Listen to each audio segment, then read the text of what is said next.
your host, Sean Wells. Next to me is DJ Revival. He's going to be spinning tunes, keeping the night moving along. So if you guys don't know, we do a little open mic thing here. We've got a sign-up sheet over next to DJ Revival here. Feel free to sign up. We've got a pretty full night so far, so it should be interesting. Got a lot of musicians. I'm pretty excited about that. Everybody who performs gets drink tickets. Oh, yeah. So, usually, the way I usually do it is music and poetry gets one, stand-up comedians get two, just because, you know, it's stand-up comedy, it's not easy to do. Not that anything is easy to do, but, you know, maybe, maybe I'm a little biased on that, I don't know. I just wanted to let everybody know I don't go in order. It's one of the important things I try to announce at the beginning of the show. If you do want to go on at a certain time, just let me know and I'll make a little note of it on the sign-up sheet. Aside from that, everybody gets about 10 minutes or 3 songs, roughly. Without further ado, we're going to bring up our first act, Kellogg Patton.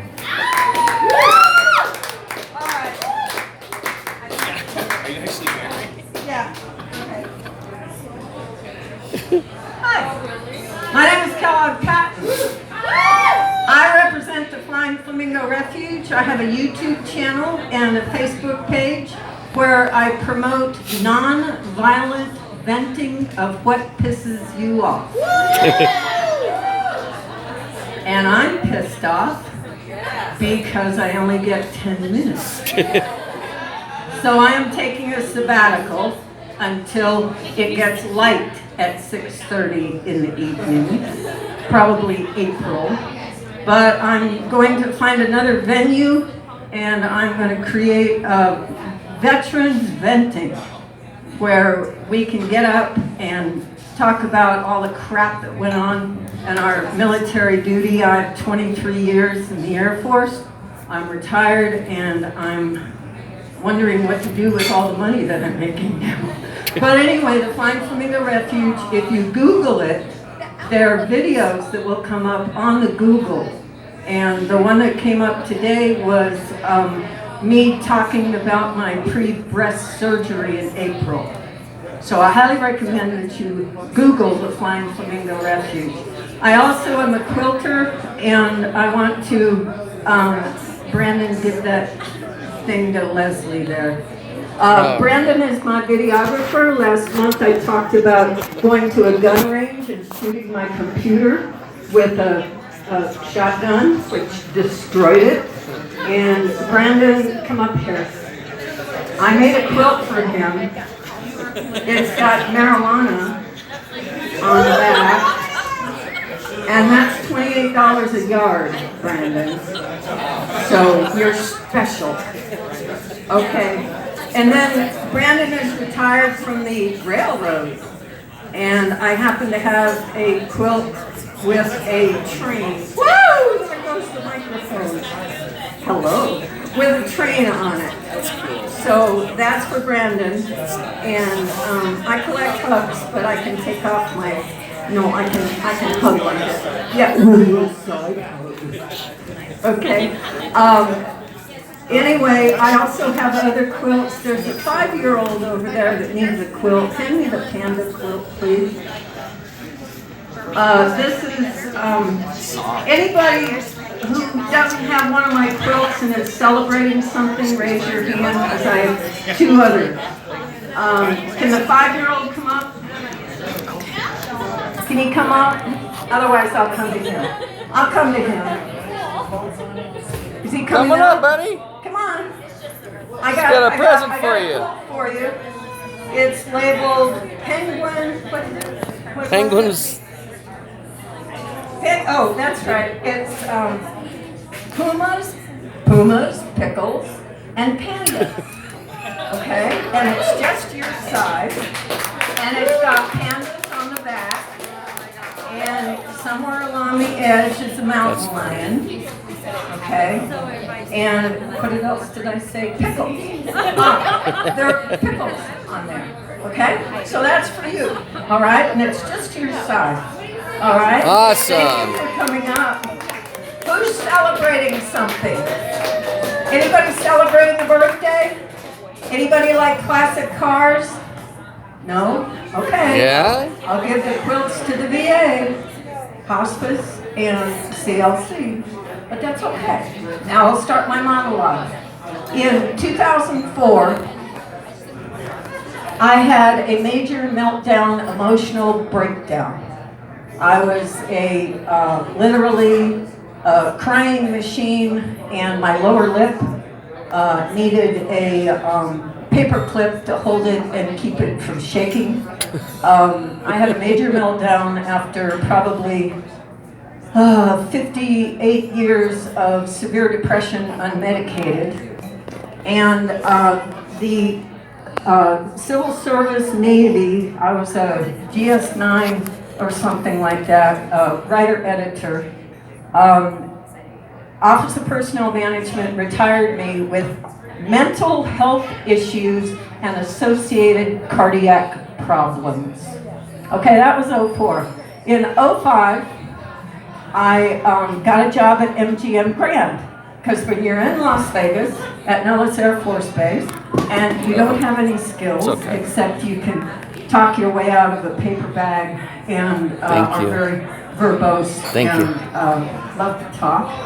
I got a job at MGM Grand as a reservationist. Now, as a hospitality person, I got fired on the 89th day of my 90-day trial because you're only supposed to spend about 4 minutes on the phone making the reservation, but my average was about 15, which sounds like what I'm doing here.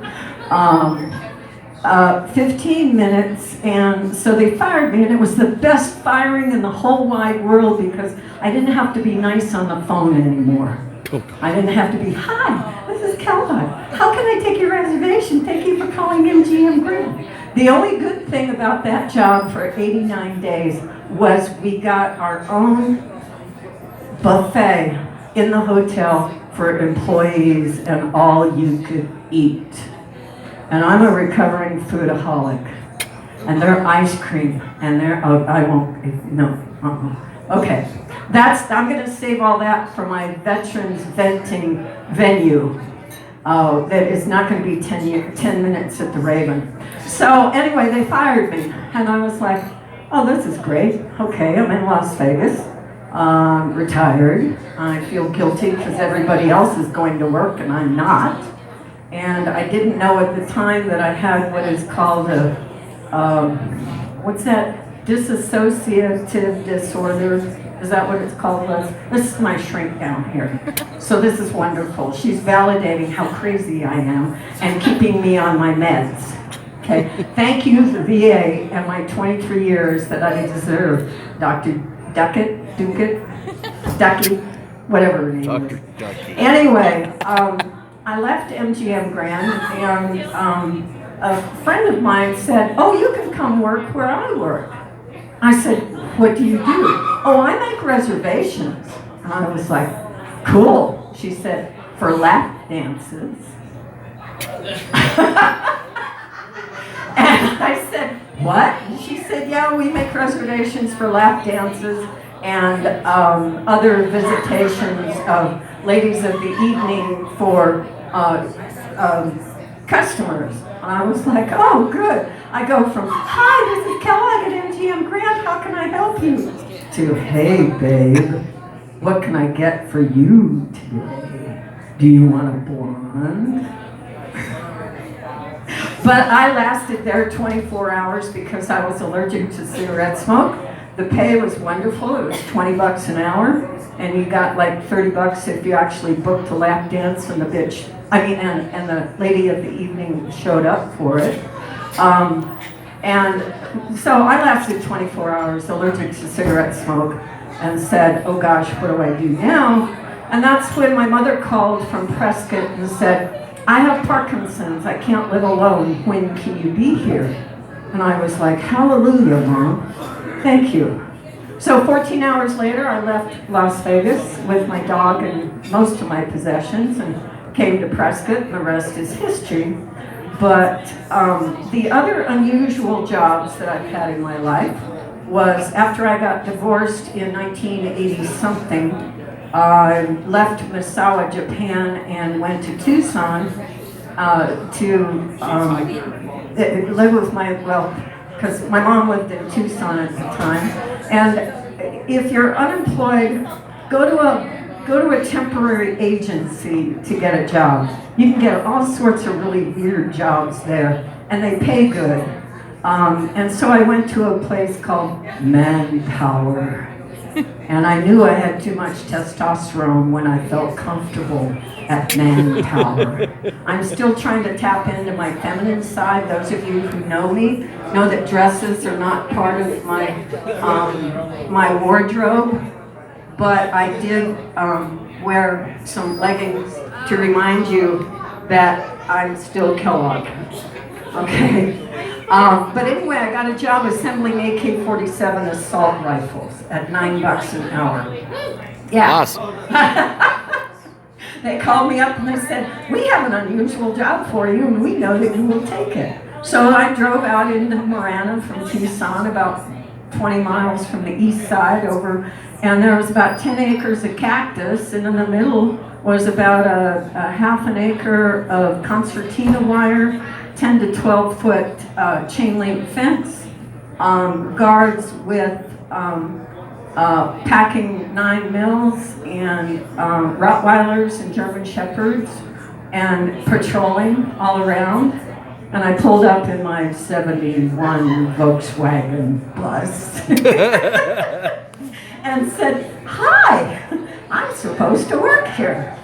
And they eventually let me, it was over the Thanksgiving weekend, and they eventually let me park my camper there, so I basically lived out there instead of driving back and forth.